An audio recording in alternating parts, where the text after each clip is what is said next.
So the Raiders are looking for their next head coach, and there's one coach that a lot of people haven't been talking about that the Raiders could go after, and he happens to be the same coach who is currently challenging for a college football championship, and he is also the coach of the expected first overall draft pick of Fernando Mendoza. His name is Curt Cignetti, and he is absolutely on fire right now. Curt Cignetti, if you don't know a lot about him, I understand he's the coach of Indiana, and prior to 2 years ago, they were not known for their football acumen, but now they are, because he got hired in 2023, and in the 2024 in the 2024 college football season, he got them 11 wins, which was fantastic, wins coach of the year, and he really solidified Indiana as a new powerhouse in college football. Then this year, in 2025 that is, he took Indiana all the way into the playoffs for the second year in a row, but now they are like really, really good, and they are getting ready to most likely win the national championship, though we'll have to see what Oregon has to say about that. Now, here's the thing about him. He comes from Coach Saban's coaching tree, and what everybody is talking about Coach Cignetti is that this dude is a program builder. He's a former quarterback himself, so the guy understands offense, he understands offensive schemes, and he's really good at developing quarterbacks. Just look at what he's been able to do with Fernando Mendoza, who in Cal showed some spark of being a really good football player, but really wasn't able to reach his full potential. He comes over to Indiana, and under Coach Cignetti, this dude has taken off and will most likely be the #1 overall draft pick to the Raiders.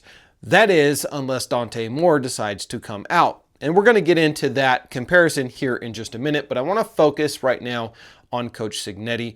Also, I want to talk about what John Spytek said, or actually didn't say, yesterday in his press conference about Maxx Crosby's future with the Raiders. All that and more on today's episode of Daily Rumble Sports. All right, guys, so let's talk a little bit about Coach Cignetti. One of the things that, as I'm doing my research on him, is that he's been able to do in just such a short amount of time is he's been able to turn Indiana's football program into a powerhouse. And the way that he was able to do that is this guy is a detail-oriented master of organization.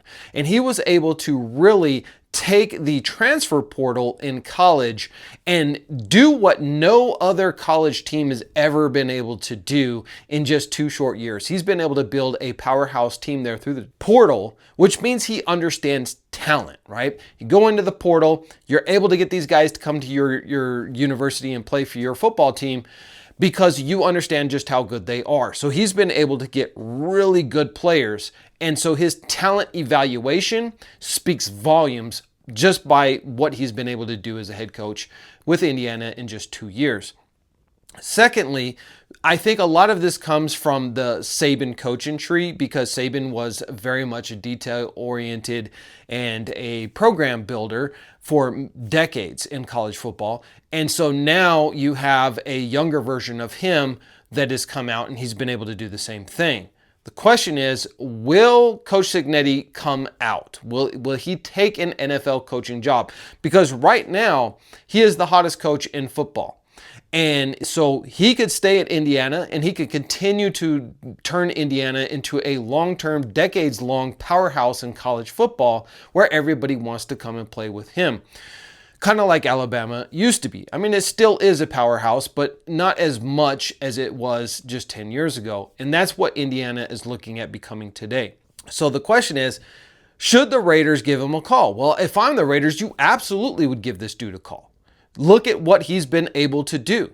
You've been looking for that offensive-minded, younger guy who's a program builder. His players love him. He's not from the Patriot way tree, the Bill Belichick crap, right? We got reports now that, Tom Brady wants to bring in the Patriot way again with this new coaching staff, bringing coaching staff from the Patriots, coaching staff who have a very bad reputation for not being liked by their players.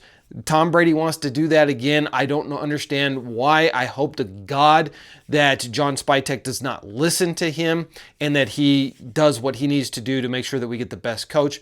I think Coach Cignetti would be absolutely perfect for this position. There's other guys out there as well. Clint Kubiak obviously is one of them. You have some other offensive coordinators in the NFL that would definitely need to be interviewed. But if I'm Mark Davis, I'm looking at this and I'm telling John Spytek, listen, I want you to give this guy a call. Now, listen, I know officially we can't offer him a job right now, so we'll do the whole interview of all these different guys and whatnot. But I want you to give him a call. Is he interested? Because if he is, I think this would be the marks of bringing the Raiders to excellence once again, right? Because you need a program builder who's loved by his players, but he's also an offensive-minded head coach, and that's what is going to win us games moving forward. So I don't know if Coach Cignetti would want to come to the Raiders. It's a pretty dysfunctional organization. But if he is, I mean, to me, he's my number one ticket right there. That's who I'm going for in coach. Now, I want to talk real quick about the quarterback situation. If Dante Moore wins the championship, there's high likelihood that he comes out, right? The reason being right now, he doesn't have enough snaps for NFL scouts to say this guy is the real deal. But NFL scouts also say this guy is the real deal. I mean, think of Patrick Mahomes, think of Caleb Williams, think of CJ Stroud. That is who you're looking at with DJ Moore. He is a excellent thrower of the ball. He has elite arm talent. He can throw off platform like the best of them, right? But at the same time, he doesn't get as crazy off platform as a Caleb Williams. He's more of a Patrick Mahomes where he'll get off platform, but he's very controlled when he does it. And so his upside is phenomenal, right? His arm talent, according to NFL scouts, is more elite than Fernando Mendoza. Fernando Mendoza is a Jared Goff style quarterback. He has good arm talent, but not elite arm talent, according to scouts. Now, when I watch his games, I think he's got elite arm talent myself, but I'm not a professional, so I'm going to rely on what the pros say. They say compared to Dante Moore has elite arm talent, and you have, Fernando has above average arm talent. But what Fernando has is elite football IQ, pre-snap, post-snap ability to process the field. That's where Fernando shines in an on-time offense, kind of like the McDaniels offense. He would have thrived in that because that's the kind of offense where he's going to be really good. Whereas Dante Moore is more of what modern football has become now, which is more of an off-script shotgun style offense where you have this quarterback who can manipulate the field in multiple different ways. So if Dante comes out, now the Raiders have a very serious choice to make. Do you go long-term high upside, right, of a Patrick Mahomes, Caleb Williams type of a guy, or do you go NFL ready right now, on time type of an offense, especially if you're bringing Cignetti in, then that's your guy right there. Right?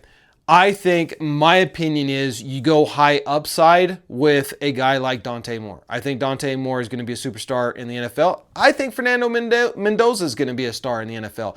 I think he's going to be like a Jared Goff where he can win you a title, right? He can get you there. He can get you in the playoffs and stuff, but he's not going to be exciting. He's not going to be, uber talented or anything like that. He's just going to be extremely cerebral. Now, finally, I want to end on the Maxx Crosby situation where John Spytek was clearly asked, is Maxx Crosby off the table? Can you say today that Maxx Crosby is untradeable? Like you will not trade him off the table, not even a conversation. And John Spytek did the very political thing of completely skirting the entire question. He didn't answer it. He did not answer it. He did say, he's Raider material, right? I said that in year one and I'm saying it again. He's Raider material, right?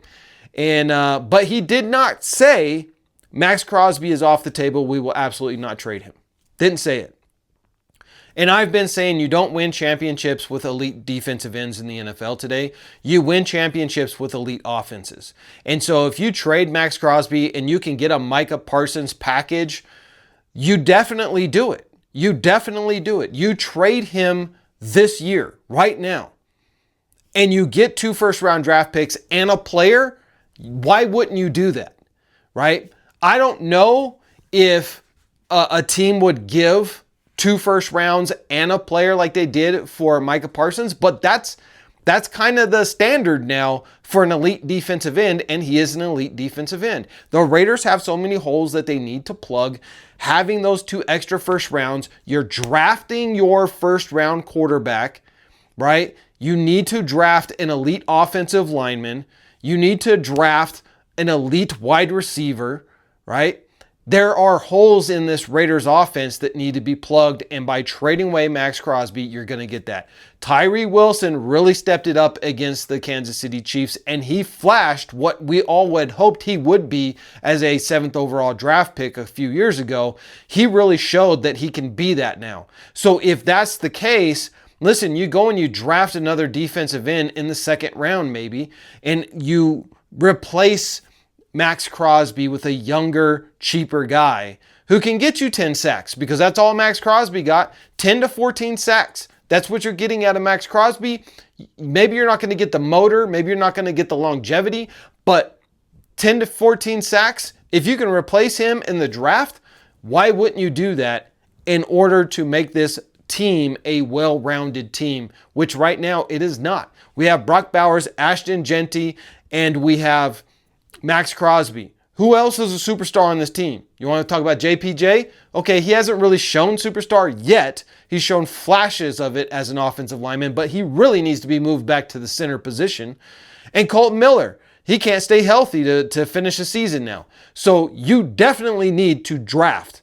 You need to draft this year and you need to draft next year in the 1st round, multiple drafts for this offense in order for the Raiders to start winning again. We also need an elite corner as well.